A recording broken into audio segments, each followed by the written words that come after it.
Povestește-ne despre acest avion care l-ai făcut tu, vă rog frumos. Care? Și pe noi, puiul, nu fie egoist. Și pe noi.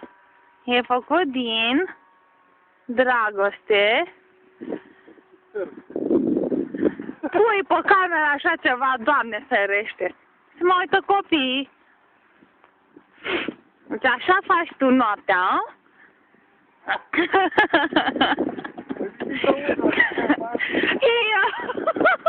Mai muncim, mă, puiu.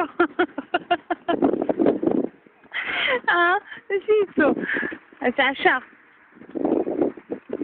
Eu noaptea dorm cu gâzele și cu piticii. Și eu folosesc pitici. Da.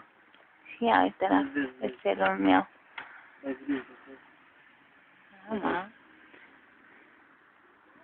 Eu nu fac nimic, păi.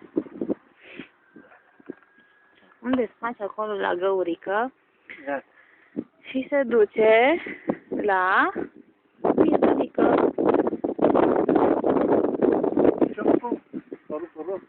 N-am văzut.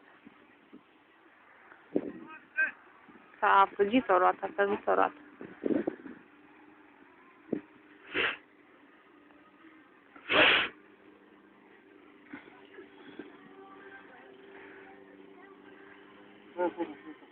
Da, foi.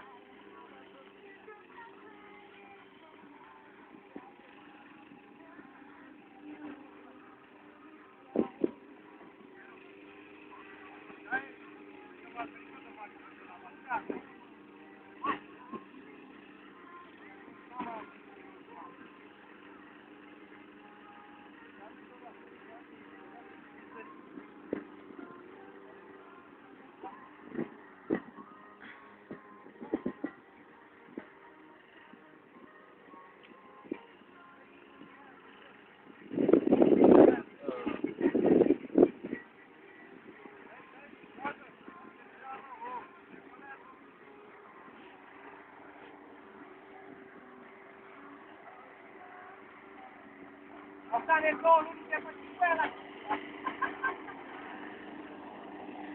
Aveți poziții mai bune de sport ca ei. Ți-am dat de ăla, ți-am dat.